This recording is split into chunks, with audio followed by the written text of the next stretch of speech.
नमस्कार, the print में आपका स्वागत है। मैं पूर्वा मंधानी, मेरे साथ है हमारे editor in chief Shekhar Gupta और हम दोनों आपके सामने हमारा ये साप्ताहिक शो शेखर से सवाल लेकर एक बार फिर हाजिर हैं। शेखर, शुरुआत की जाए? हाँ, बिल्कुल की जाए। और जैसे कि मैं देख रहा हूँ आजकल जो रुझान है वो ये है कि जो ग्लोबल था वो लोकल हो गया है ना। तो हम हैं लोकल, यहाँ बैठे हैं, लेकिन सभी लोग को लगता है कि दुनिया की चिंता है, क्योंकि दुनिया का इस टाइम दुनिया में जो हो रहा है, सारी दुनिया बिल्कुल ऊट पटांगा। तो कहने की बात है दुनिया ऊट पटांगा जैसे गाना था, लेकिन वो नहीं, अब कुछ और हो रहा है। ऊट पटांग भी हो रही है, इनसाइड आउट भी हो रही है, क्योंकि एक आदमी के, अमेरिकनों ने एक आदमी को चुना है, उससे दुनिया के सारे समीकरण अब बदल रहे हैं। और ये अच्छी बात भी है कि हम सब भी अपनी इधर ब्राह्मण, ठाकुर, भूमिहार, दलित, ओबीसी वगैरह वगैरह वगैरह, तमिल, हिंदी, हालांकि टीवी चैनल्स इन चीज़ों में बहुत शोर करते हैं, औरंगजेब, है ना, क्योंकि उनको लगता है शायद रेटिंग्स मिले। वैसे टीवी चैनल्स की आजकल कोई रेटिंग्स नहीं है, मैं आपको बता रहा हूँ। खास करके जो इंग्लिश टीवी चैनल्स हैं तो वो एकदम बर्बाद हैं। हिंदी फिर भी थोड़ी औरंगजेब करके थोड़ा बहुत तमाशा कर लेती हैं, लेकिन जो असली लोगों की दिलचस्पी है वो दुनिया में है, और दुनिया में ही होनी चाहिए। क्योंकि ऐसे टाइम में भी जब लोग कह रहे हैं कि ग्लोबलाइजेशन के ऊपर अटैक है, इस समय ग्लोबलाइजेशन का इम्पैक्ट सबसे ज़्यादा है, क्योंकि इस टाइम ट्रम्प को अगर छींक आती है तो हम सबको जुकाम हो जाता है। हमको होता है, शी जिनपिंग को होता है, चीनियों को होता है, इंडोनेशिया में होता है, फिलीपींस में होता है, टर्की में होता है, और तो और अभी अब यूक्रेन और रूस में तो होता ही है, पर अभी आप देखिए कि कॉन्गो में भी हो गया है। तो वो बात हम करेंगे जैसे बात से बात निकलेगी। बिल्कुल, इसी बात पे ट्रंप पे ही पहला सवाल लूंगी। तनुश्री सेन का सवाल है, बोल रही हैं कि ट्रंप अपनी अनरिलायबल और अनप्रिडिक्टेबल विदेश नीतियों के कारण यूरोप को एक बार फिर रीआर्ममेंट की ओर ढकेल रहा है। क्या आपको लगता है कि यूरोप व्यापार के मामले में चीन को अधिक विश्वसनीय और स्टेबल पार्टनर के रूप में देखना शुरू कर सकता है, या यूरोपीय संघ और चीन के बीच आइडियोलॉजिकल डिफरेंसेस बहुत बड़े हैं? देखिए, आपका सवाल तनुश्री जी बहुत गहरा है, और गहरा इसलिए कि ट्रंप ने यूरोप के साथ तो डिस्टेबलाइज किया है। तो उसमें दो बातें समझने की हैं। एक तो यूरोप की कोई चीन से दुश्मनी नहीं थी, यूरोप तो चीन से ठीक ठाक था चीन से सामान खरीद रहा था सस्ता, और चीन को कुछ, चीन के यहाँ अपनी प्रोडक्शन शिफ्ट कर रहा था। तो उनके पास अपनी हैवी मशीनरी, चाहे जो भी वो बनाते हैं, जैसे हम न्यूज़पेपर्स में काम करते थे, अब तो हमारे पास प्रिंटेड न्यूज़पेपर्स में हम काम नहीं करते क्योंकि वो ओल्ड इकोनॉमी है। लेकिन उसमें जो प्रिंटिंग मशीन्स आती हैं दुनिया में बड़ी, तो जो सबसे अच्छी मशीन जो मानी जाती थी गॉस, वो जर्मन मशीन है। तो हम जब इंडियन एक्सप्रेस में थे, हमने कहा चलो मशीनें देखते हैं, नई मशीनें लेनी है, पुरानी हो गई थी, तो कहा गॉस एक जर्मन मशीन है। पर पता लगा कि है तो जर्मन मशीन, पर बनती चीन में है, क्योंकि जर्मनी ने सारा वहाँ शिफ्ट कर दिया था। तो सारे यूरोप का चीन के साथ एक बहुत अच्छा कॉम्पैक्ट था। ये अमेरिका के दबाव में एक तरीके से, क्योंकि वो अमेरिका के कैंप में थे, क्योंकि अमेरिका का चीन से पंगा था, तो इसमें यूरोप खिंच के चला गया। यूरोप का दिल नहीं था चीन के साथ पंगा लेने में, ये तो पार्टनरशिप में, भाईचारे में गए, तो उनको अब ये मजबूरी कम नज़र आएगी, और चीन भी इस बात को जानता है। तो ये एक इम्पॉर्टेंट बात है। दूसरी बात, जो यूरोप सोचता था कि अमेरिका के हमारा साथ है, बिल्कुल आयरन कास्ट, हमारा अलायंस है, नेटो है, ट्रीटी है, अब उस पर कोई यकीन नहीं करता है। अब कोई यकीन नहीं करता है, और कल को ट्रंप ना रहे, हमेशा तो नहीं रहेंगे ना, क्योंकि उनकी दूसरी टर्म है। अगर उसके बाद कोई और भी आया और फिर बोलेगा मैं सब रिस्टोर करता हूँ, फिर भी कोई नहीं मानेगा, क्योंकि किसको भरोसा है कि कल को एक और ट्रंप नहीं आएगा।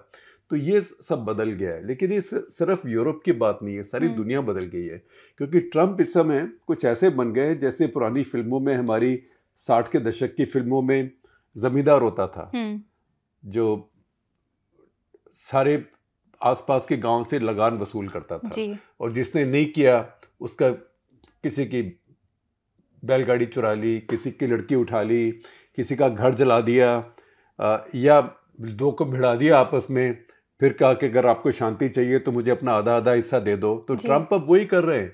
अब यूक्रेन को पहले कहा कि मैंने तुम्हें इतनी मदद की थी, उसके लिए मुझे पैसे दे दो। पैसे नहीं दे सकते तो मुझे आपके पास जो ये क्रिटिकल मिनरल्स है, खनिज है, ये सब मेरे साथ डील कर लो, 50-50 कर लो। उसके बाद अब उन्होंने परसों क्या बोला, परसों बोला कि शायद जो यूक्रेन के बड़े पावर प्लांट है, ये पावर प्लांट में किसका किस्सा है, ये यूरोप की बात है, ये पावर प्लांट में सबसे बड़ा किस्सा एक पावर प्लांट है जिसको ज़ापोरिजिया बोलते हैं। ज़ापोरिजिया दुनिया का सबसे बड़े प्लांट्स में से है। मेरा ख्याल सबसे बड़ा न्यूक्लियर पावर प्लांट होगा, 5700 मेगावाट का है। इस टाइम वो बंद है क्योंकि काफ़ी कुछ वो रूस के कब्जे में, कुछ उसके आसपास का एरिया यूक्रेन के कब्जे में, उसके आसपास गोलाबारी भी होती है, तो उसको एक सेफ्टी के लिए 2022 से बंद किया हुआ है। तो अब ट्रम्प कह रहे हैं कि शायद ये अच्छा होगा कि जो यूक्रेन के जो पावर प्लांट्स हैं उन पे भी अमेरिका का कंट्रोल हो जाए। तो ये क्या है, ये वो 60 के दशक का जमींदारी तो है जी। या फिर ये पाड़ा मस्तान, जैसे बंगाल में कहते हैं, कलकत्ता में जो मोहल्ले का गुंडा है, हर किसी से हफ्ता ले लिया, या जैसे मुंबई में एक ज़माने में हाजी मस्तान, करीम लाला, दाऊद इब्राहिम, अरुण गावली, छोटा राजन, इस तरह के वसूली करने वाले जो होते थे कि अगर आपको शांति चाहिए अपने इलाके में तो मुझे इतना पैसा दो। तो ट्रम्प का बर्ताव इस समय वो हो गया है। इसी के लिए मैंने कहा था, मैं आपके कॉन्गो की बात मैंने मेंशन की थी कि मैं लेके आऊँगा। अब कॉन्गो के राष्ट्रपति हैं, अब कॉन्गो है, DRC कहते हैं, डेमोक्रेटिक रिपब्लिक ऑफ कॉन्गो। बड़ा गरीब देश है, उसमें बहुत लड़ाइयाँ हैं आपस में, और बहुत बड़ा देश है, और उसकी राजधानी एक तरफ है और सारा देश उस तरफ है। उस देश के साथ में रुवांडा है, युगांडा है, बुरुंडी है।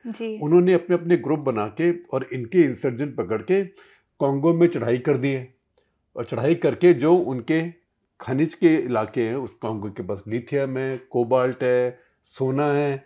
लिथियम कोबाल्ट के बिना आजकल EV इलेक्ट्रिक व्हीकल्स नहीं बन सकते हैं। चीन का वहाँ पे बहुत जमावड़ा है। तो वो सब लड़ाइयाँ चल रही हैं। तो ये देशों ने जो उनकी जो इंसर्जेंट्स है उन्हें इकट्ठा करके बहुत एरियाज पे कब्जा करके वहाँ से खनिज निकाल के ये देश बेच रहे हैं दुनिया भर में।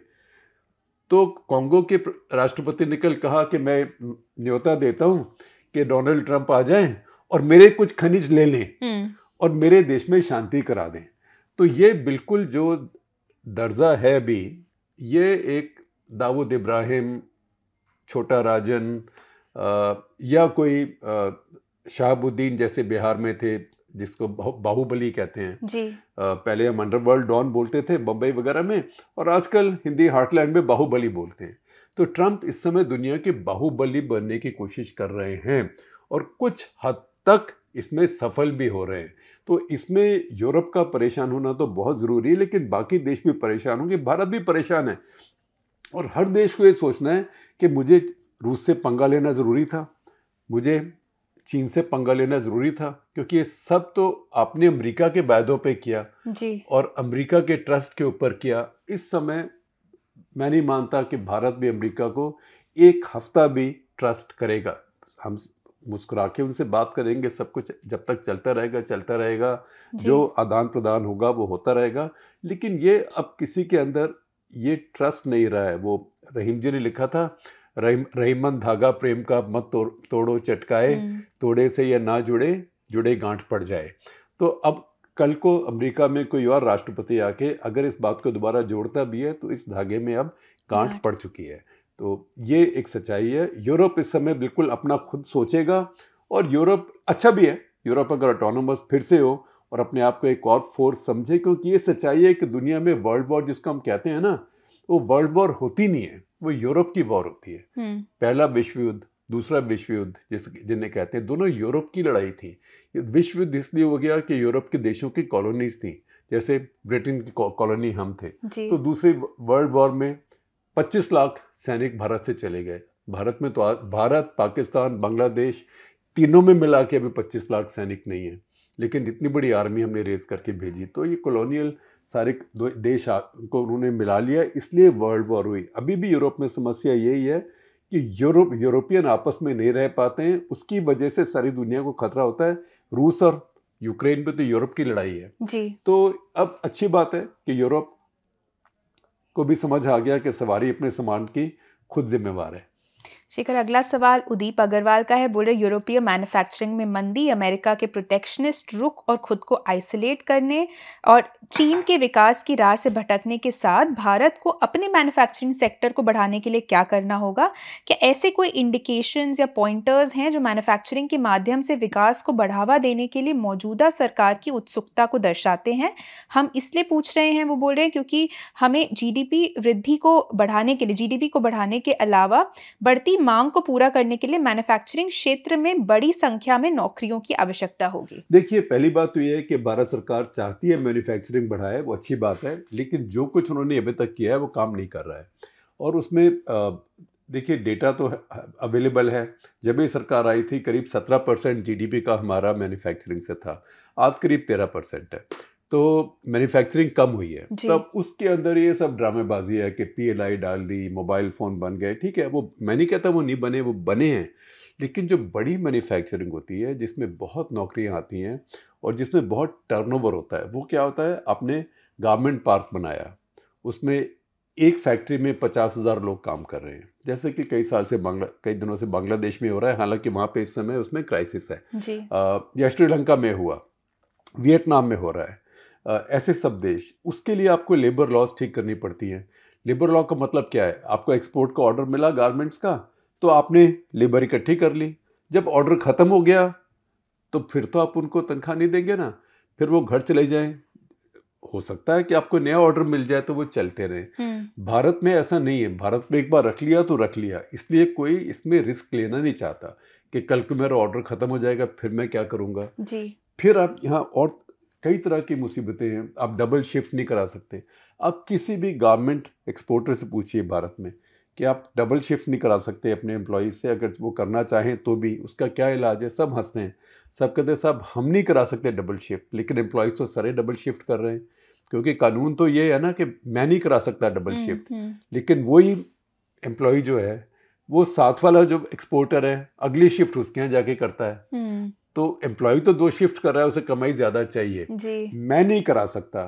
तो हमारे यहाँ लेबर लॉज बड़ी पुरानी है, हमारे यहाँ लैंड लॉज बड़ी पुरानी है, और हमारे यहाँ टैक्स लॉज, हमारे यहाँ जो एक फ्रिक्शन होता है जो स्टेट जो और बिजनेसमैन के बीच में, वो अभी भी बहुत हैवी है। तो वो रिफॉर्म जो है, ईज ऑफ डूइंग बिजनेस, वो जब तक वो सब्सटेंटिवली नहीं बेहतर होगा तब तक भारत में इस तरह की मैन्युफैक्चरिंग आप भूल जाइए। बल्कि और मैन्युफैक्चरिंग को भी अभी खतरा होगा।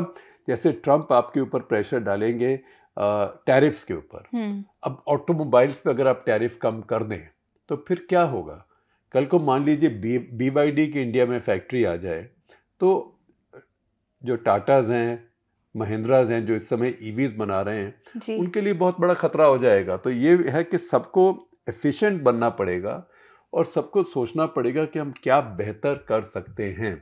वो ज़माना कि आप अंदर बैठ के चारों तरफ किले की दीवार बना के और दीवार के बाहर एक खाई बना के, पानी की मोट जिसको कहते हैं अंग्रेज़ी में, और उसके अंदर बैठ के अपना काम करेंगे 25-30 साल, वो ज़माना ख़त्म हो गया। वैसे भी आप देखें, आप अगर इतिहास पढ़ें, आप वापस जाइए 6वीं सदी, 5वीं सदी, 3री सदी, जब से इतिहास हमें अवेलेबल है, रोमन समय तक जाइए आप।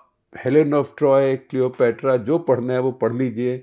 जो सच्चाई है, जो मिथोलॉजी है, जो आदमी किले में बैठा किले की रक्षा करने के लिए, वो कितना, ऑटोमन्स देख लीजिए, इस्तांबुल जिसको कॉन्स्टेंटिनोपल बोलते थे एक ज़माने में, उन सबको देख लीजिए। तो जो भी कितना भी सशक्त फोर्स हो, अगर वो किले के अंदर बैठेगी, अपनी रक्षा करेगी, तो हमेशा हारती है जी। तो मैन्युफैक्चरिंग के लिए भी भारत को एक फोर्ट्रेस इंडिया बना के उसके अंदर नहीं रहना है, गढ़ बना के। भारत को दुनिया से एंगेज करके कॉम्पिटिटिवली मैन्युफैक्चरिंग करनी है, और उसके लिए जितनी हम अपनी लॉज और सिस्टम्स बेहतर कर सकें वो करना है। उसके अलावा दुनिया भर को बुरा भला कहना, वो तो चीन वाले तो सब्सिडाइज कर रहे हैं, फलाना तो कुछ ऐसे कर रहे हैं। सवाल ये है कि चीन वाले जो भी करें, आपको कौन से हकीम ने कहा है कि चीन से आप इतना खरीदें कि आपके पास $100 बिलियन की ट्रेड डेफिसिट हो जाए? आप आज सच्चाई देखिए, और ये कड़वी सच्चाई है कि चीन के साथ आपकी दुश्मनी है, लेकिन उसके साथ आपका $100 बिलियन का ट्रेड डेफिसिट है, घाटा है आपको। आपसे चीन क्या लेता है? 14 बिलियन 15 बिलियन डॉलर का श्रिम्प पेस्ट, कुछ थोड़ा बहुत आयरन ओर, ऐसे मतलब बेसिक चीजें लेता है। ये कॉलोनियल उपनिवेशवाद एक रिश्ता है। उपनिवेशवाद क्या है कि मैं उपनिवेशवादी शक्ति हूँ, कॉलोनियल पावर हूँ, अपनी कॉलोनी से मैं रॉ मटेरियल लूंगा, कच्चा माल, उसको फिर मैं वैल्यू ऐड करके आपको बड़े दाम पे बेचूंगा जी। इसीलिए गांधी जी ने खादी शुरू की थी कि आप हमारी कॉटन लेके जाते हैं और मैनचेस्टर में मिल में बना के बेचते हैं, हम उसको लेते हैं, आपका फायदा होता है, हम अपना सूत काट के अपना बना लेंगे। उसका एक प्रिंसिपल था। आज चीन के साथ तो वही हो रहा है, और चीन के साथ आपकी इतनी मारामारी है कि आप इतनी फौज लगा के बैठे हुए वहाँ पे। एट द सेम टाइम जिस देश के साथ आपका सबसे बड़ा ट्रेड सरप्लस है $40 बिलियन, वो अमेरिका है। उसके साथ आप इतने नखरे करते हैं। आपने 5 साल लगा दिए। पिछले साल जब ट्रम्प सत्ता में थे, उनको एक छोटी सी बात थी कि वो हार्ले डेविडसन मोटरसाइकिल का ड्यूटी आप कम कर दो। वो 1600 सीसी के ऊपर की मोटरसाइकिल है। ठीक है, हो सकता है महेंद्र सिंह धोनी खरीदेंगे उसको और उनके जैसे कुछ और लोग लेंगे, पर उनके जैसे कुछ और लोग कम भी दे सकते हैं, ज़्यादा भी दे सकते हैं, कोई फ़र्क नहीं पड़ता उससे जी। तो उसमें हम लोग अड़े रहे। अब डर के मारे फटाफट उस पर कम कर दिया। फटाफट जिस दिन मोदी जी मिलने गए ट्रम्प को, उसी दिन जो अमेरिकन विस्की होती है, बर्बन जिसको बोलते हैं, जैसे जैक डैनियल्स होती है, वो भी जहाँ तक मुझे समझ एक तरह की बर्बन ही होती है। गलत कह दिया तो माफ़ करना, अगर मेरी इतनी अच्छी जीके नहीं है हर विस्की के बारे में। तो उसके ऊपर कम कर दिया। तो ये अब अमेरिका से बहस होगी टैरिफ्स के ऊपर, जहाँ पे हमारा ट्रेड सरप्लस है जी। चीन जहाँ से हमारा इतना ट्रेड डेफिसिट है, हमारे कुछ खास कहने की सच्ची बात है मजाल ही नहीं है। लेकिन मजाल क्यों नहीं है और क्यों खरीदते हैं? क्योंकि चीन से जो सामान आता है वो बहुत सस्ता है। अगर आप वो बंद करेंगे तो कंज्यूमर तो चलो फिर भी कहेगा मारो गोली, मैं थोड़ा महंगा पहन लूँगा, क्योंकि आम कंज्यूमर जो है गरीब भारतीय, मिडिल क्लास, वो देशभक्त एक अलग तरह का है। लेकिन जो इंडियन इंडस्ट्री है वो बोलेगी मेरी मशीनरी वहाँ से आ रही है, मेरी मशीनरी के इनपुट्स वहाँ से आ रहे हैं, मेरे केमिकल्स वहाँ से आ रहे हैं।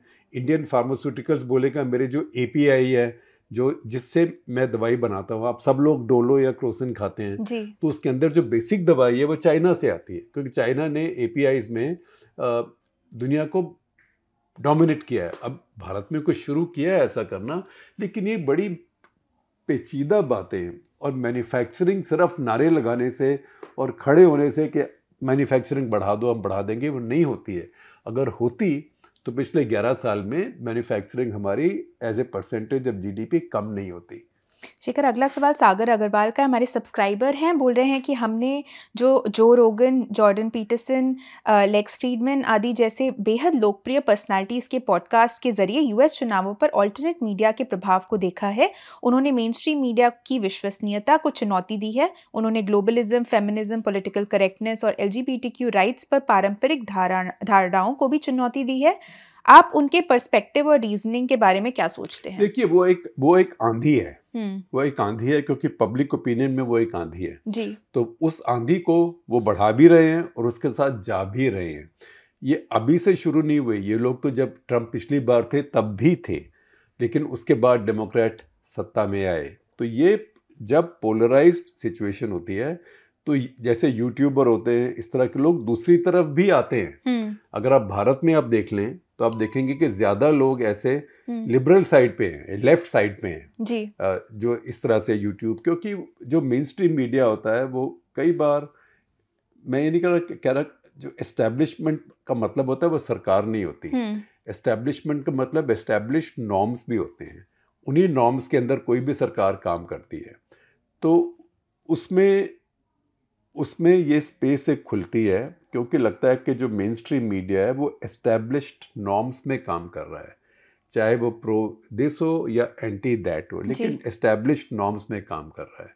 अब उसके अंदर तो आप देखें, अगला TV चैनल देखेंगे तो सब एंकर्स अपना अच्छी तरह से टाई पहन के आएंगे, अगर फीमेल एंकर्स हैं तो अच्छी ड्रेस पहन के आएंगी या साड़ी पहन के, सब प्रॉपर मेकअप, लाइट शाइट ठीक। यहाँ पे लोग बैठे अपना स्लीवलेस के साथ, उसमें इतने बड़े बड़े टैटूज हैं और जो मर्जी बोल रहे हैं। तो वो एक जो इनफॉर्मेलिटी है उसका एक अपना चार्म है, और उसमें होता है कि you speak to the faithful, कि जो आपकी तरफ हैं आप उन्हीं की बात कर रहे हैं जी। तो उसमें इन सब की पावर बढ़ी है, अमेरिका में खास करके बढ़ी है, और भारत में उसकी ज़रूरत नहीं है, क्योंकि सच्चाई है कि भारत में सारी टीवी चैनल्स वही हैं, सिर्फ वो टैटू नहीं दिखाते हैं, टाई वाई पहनते हैं, साड़ी वाड़ी पहनते हैं, ड्रेस पहनते हैं, मेकअप करते हैं, लेकिन हैं तो वही सब के सब। नहीं तो औरंगज़ेब के ऊपर इतने दिन जो आदमी 300 कुछ 20 साल पहले मर गया, और उसके मरने के बाद उसका सारा साम्राज्य भी ख़त्म हो गया, इतना ख़त्म हो गया कि मराठास को उन्होंने बुला के बोला कि हमारी रक्षा करो दिल्ली दरबार की। उसके बावजूद ये टीवी चैनल्स इतने दिनों से औरंगज़ेब औरंगज़ेब औरंगज़ेब औरंगज़ेब पे लगे हुए। शिखर, औरंगज़ेब से जुड़ा अगला सवाल लूँगी। आदित्य पूछ रहे हैं कि आपको लगता है कि इस औरंगज़ेब विवाद को बेहतर तरीके से संभाला जा सकता था और एक हिस्टोरिकल कैरेक्टर के खिलाफ लोगों को भड़काने के लिए एक कमर्शियल फिल्म को दोषी ठहराना कितना लॉजिकल है? वो बोल रहे हैं, और आप मुख्यमंत्री देवेंद्र फडणवीस का ये बयान के बारे में क्या सोचते हैं कि वे साइट की रक्षा करेंगे लेकिन औरंगज़ेब जैसे किसी व्यक्ति की प्रशंसा बर्दाश्त नहीं करेंगे? क्या आपको लगता है कि इस विवाद का इस्तेमाल शिंदे समूह द्वारा फडणवीस पर हमला करने के लिए किया जा सकता है, क्योंकि वे स्वयं स्टेट गृह मंत्री हैं और इस सरकार की शुरुआत से ही शिंदे समूह ने इस मंत्रालय की मांग की थी? देखिए, इसमें दोनों बातें ठीक है। एक तो ये कि महाराष्ट्र में खास सारे भारत में ही औरंगज़ेब की प्रशंसा करना बहुत मुश्किल है किसी के लिए भी। आप देखिए, भारत में लोग औरंगज़ेब अपने बच्चों का नाम भी कम ही रखते हैं, मैंने तो कोई देखा नहीं। कभी कभी पाकिस्तान जाता हूँ मिल जाते हैं, लेकिन भारत में नहीं मिलते, क्योंकि उसका एक तरीका था, और सच्चाई ये है कि वो अच्छा था या बुरा था, उसकी असली जजमेंट तो ये है कि उन्होंने मुग़ल साम्राज्य को बर्बाद कर दिया। औरंगज़ेब के बाद मुग़ल साम्राज्य ख़त्म हो गया, मुग़ल डायनेस्टी ख़त्म हो गई। उन्होंने और किसी के साथ कुछ किया या नहीं किया, पर अपनी डायनेस्टी ख़त्म कर दी जी। और इतनी ज़बरदस्त ख़त्म की कि उनके मरने के 54 साल के अंदर पानीपत की लड़ाई लड़ने दिल्ली का दरबार में मुग़ल को बचाने के लिए मराठास की सेना आई, इतना दूर डेक्कन से, अहमद शाह अब्दाली के खिलाफ, जो थर्ड बैटल ऑफ पानीपत है 1761 का। तो उन्होंने मुग़ल साम्राज्य को एकदम बर्बाद कर दिया। तो मैं नहीं कहूँगा कि बड़े समझदार नेता थे, राजा थे, चाहे वो बिगटेड थे, जो भी थे, लेकिन कम से कम अपना राजपाट तो, अगर बिगटेड थे, कोई बड़े ज़बरदस्त वॉरियर थे, लड़ने वाले थे सिकंदर आज़म की तरह, तो अपना कम से कम राजपाट दुनिया में तो बढ़ाते, लेकिन ख़त्म कर दिया, अपने लाइफ टाइम में ही ख़त्म कर दिया जी। क्योंकि जब तक वो वहाँ जाके बैठे मराठा से लड़ने के लिए, ख़ास करके डेक्कन में, और वहीं पे फंस गए, तो मराठास तो जीत गए, बल्कि वो जहाँ गए डेक्कन में, उन्होंने अपनी वहाँ पे एक ट्रैवलिंग कैपिटल बनाई। तो उसमें अगर स्टैनली वॉलपर्ट का अकाउंट पढ़ें, जो उन्होंने एक टेक्स्ट बुक ही लिखी है हिस्ट्री में, तो स्टैनली वॉलपर्ट जाने माने हिस्टोरियन है, उन्होंने जुल्फ़िकार अली भुट्टो के ऊपर उनका एक बायोग्राफी लिखी है, मैं तो उसी से जानता हूँ उनको, ये तो मैंने बाद में देखा है भी। तो वो कहते हैं कि उन्होंने जो एक टेंट की कैपिटल बनाई थी, उसका 30 वर्ग किलोमीटर उसका दायरा था, उसमें 50,000 ऊँट थे, 30,000 हाथी थे, क्योंकि ना सिर्फ लड़ाई लड़नी थी, लेकिन एक सप्लाई ट्रेन भी थी कि उन सब के लिए खाना चाहिए, उन सब के लिए चारा चाहिए, इंसानों को भी, जानवरों को भी। तो उस चक्कर में उनका राजपाट सब एकदम गरीब हो गया और पॉपराइज हो गया, तो बर्बाद। तो मैं कहूँगा कि Aurangzeb was a very destructive ruler, और वो मुग़ल साम्राज्य जो बनाया था अकबर ने, जहांगीर ने उसमें और काम किए, शाहजहां ने उसमें बड़े बड़े मॉन्यूमेंट बनाए, उस सब को बर्बाद किया औरंगज़ेब ने। तो इतिहास खुद औरंगज़ेब को सज़ा दे चुका है। और औरंगज़ेब को किसने हराया? औरंगज़ेब को मराठास ने हराया।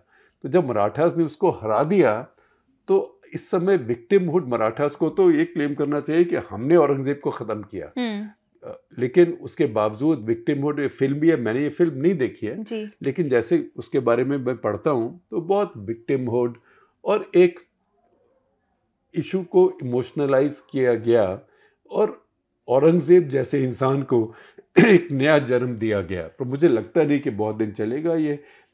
क्योंकि इस समय कोई चुनाव होने वाला महाराष्ट्र में नहीं है जी। बिहार में होगा, बिहार में इसका कोई खास महत्व नहीं है।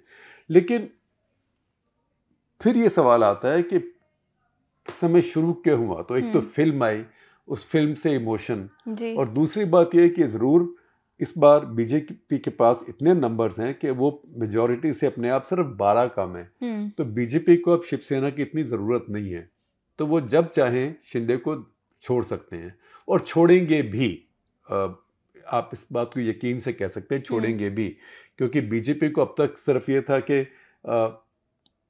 हमें आप सब लोग जानते हैं कि जो शिवसेना का नाम शिवसेना है, ये भगवान शिव के नाम पे नहीं है, ये शिवाजी के नाम से। तो एक तो हिंदुत्व चीज़ थी जो बीजेपी की ने अपनी रखी अपने पास में, लेकिन जो शिवाजी की लेगेसी थी वो शिवसेना के पास थी। अब बीजेपी वो लेगेसी भी ले रही है, उससे शिवसेना में भी ये डर है, और इसीलिए शिंदे फैक्शन भी हो सकता है कि इस बात को आगे बढ़ा रहा हो ताकि वो फडणवीस को एम्बैरस करे और उनको इस चीज़ में फंसा दे। क्योंकि एकनाथ शिंदे खुश तो हो नहीं सकते कि कल तक मैं मुख्यमंत्री था, आज मैं बिल्कुल मंत्री हूँ, लेकिन अब कोई ऐसी उनकी पावर नहीं है। शिखर, अगला सवाल अंकुर सिंह का है। वो बोल रहे भारत के नॉर्थ ईस्टर्न स्टेट्स की म्यांमार के सिविल वॉर से निकटता को देखते हुए अगर देश विभाजित होता है तो आपको क्या चुनौतियां नजर आती हैं? क्षेत्र में चीन और भारत की पोटेंशियल रोल्स पर कोई विचार? जैसे कि मेरी अंडरस्टैंडिंग है, आप शायद ये कहना चाहते हैं कि अगर म्यांमार विभाजित होता है, उसके बारे में बात देखिए म्यांमार तो बहुत तरीके से बहुत समय से विभाजित है। जो उत्तर म्यांमार है या नॉर्थ बर्मा जिसे कहते हैं, वहाँ जो यांगोन या नेपिडाओ, उसका इतना राज नहीं चलता है क्योंकि वहाँ बहुत इंसर्जेंट ग्रुप्स हैं। तो ये कुछ ऐसे चलता रहेगा, क्योटिक तरीके से चलता रहेगा, और ये भारत के लिए चिंता का विषय भी रहेगा। देखिए हर देश, भारत, चीन और कुछ हद तक बांग्लादेश भी, ये सब जो उनके साथ इलाके लगते हैं उनके बारे में चिंता ज़्यादा करता है। तो चीन को सबसे बड़ी चिंता तब हुई जबकि जो ये नए गुरिल्लास थे, नए ग्रुप्स थे, इन्होंने एक ऐसे गैरिसन टाउन पे कब्जा कर लिया जो कि चीन के यूनान प्रोविंस को बॉर्डर करता है।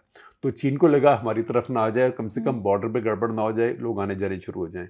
ऐसे ही भारत को भी मिज़ोरम, मणिपुर, नागालैंड, बहुत बड़ा बॉर्डर है हमारा। और हमारी एक और पेचीदगी है, कॉम्प्लिकेशन है, वो ये है कि जिस ट्राइब के लोग हमारे यहाँ रहते हैं उसी ट्राइब के लोग दूसरी तरफ भी रहते हैं, और ये ट्राइबल कम्युनिटीज़ हैं, इनके आपस के रिश्तेदारियाँ हैं, ट्रेडिशनल राइट्स ऑफ मूवमेंट हैं। और कई बार जो कंफ्यूजन होता है कि आपकी आइडेंटिटी नेशनल है या ट्राइबल है, या ट्राइबल में भी क्लैन्स हैं, तो ये बहुत पेचीदा इशू है। बांग्लादेश को एक तीसरा इशू है, उनका इशू है कि जो रोहिंग्या हैं, जो रखीन प्रोविंस के हैं, वो मुस्लिम हैं, उनको वहाँ से ज़्यादती करके भगाया जा रहा है। उनमें से बहुत आके बांग्लादेश में रह रहे हैं।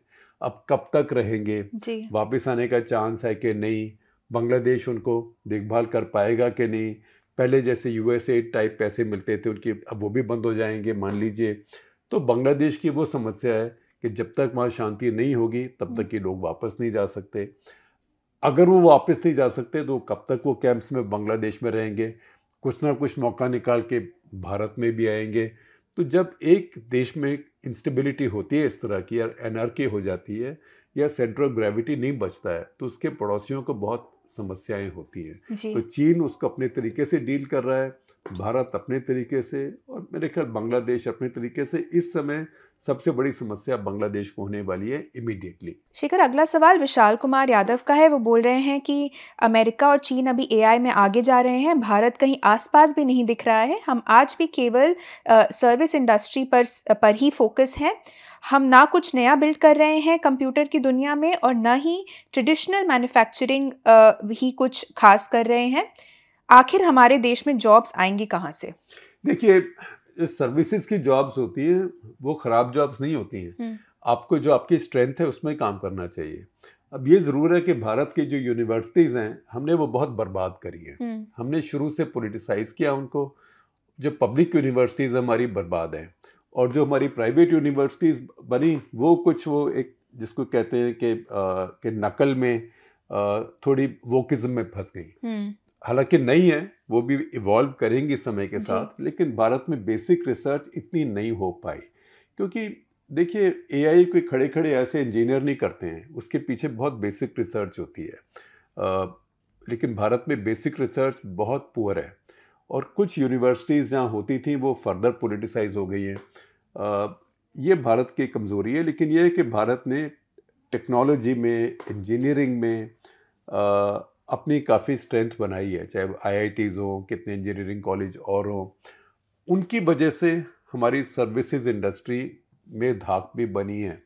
तो ये नहीं कि हम उसको छोड़ दें, हर किसी को यहाँ पे कमीज़ें नहीं सीनी है।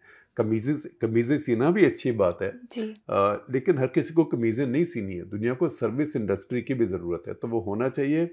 एआई, अब आप देखेंगे कि हो सकता है कि बहुत अच्छे भारतीय डेवलपर साइंटिस्ट एआई में काम कर रहे हो अमेरिका में, क्योंकि उनको हमारे यहाँ एनवायरनमेंट नहीं मिला। अमेरिका की सबसे बड़ी ताकत ये है कि उन्होंने ऐसा एनवायरनमेंट बनाया कि दुनिया भर के लोगों ने रिसर्च वहाँ पे जाके करी। जी। अब ट्रम्प जैसे कर रहे हैं, अब देखते हैं कि क्या होगा।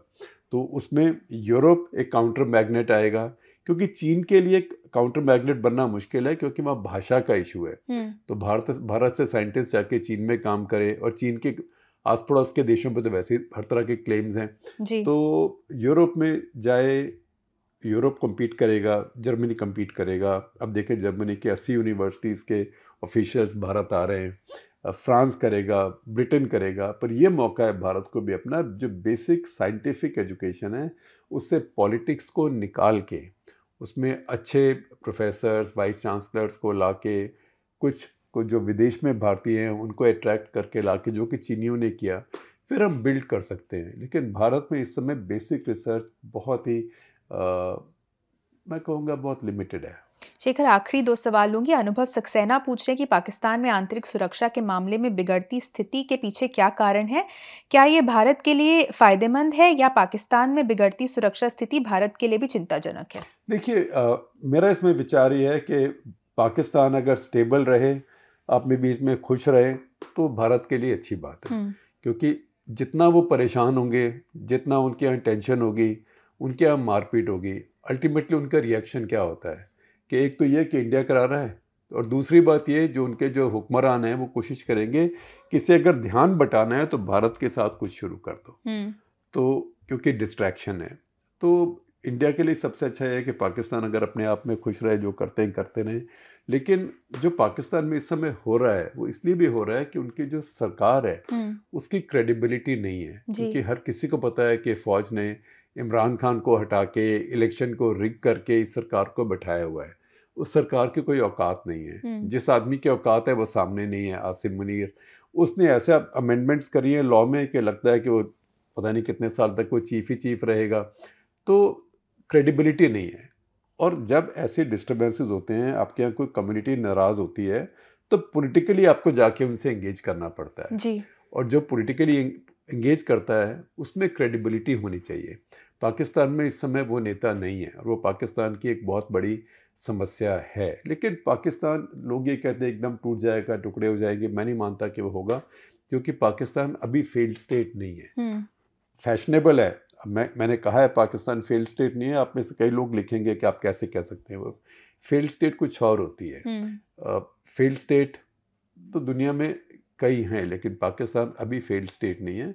एक बड़ी बात है कि जब किसी स्टेट में कम से कम एक इंस्टीट्यूशन फुली इंटैक्ट हो तब तक वो फेल्ड नहीं होती है जी। तो पाकिस्तान में वो इंस्टीट्यूशन आर्मी है। तो लेकिन पाकिस्तान में समस्याएं इस वक्त बहुत हैं। भारत को उससे एक तरीके से रिस्पाइट है, लेकिन वो टेम्परेरी है।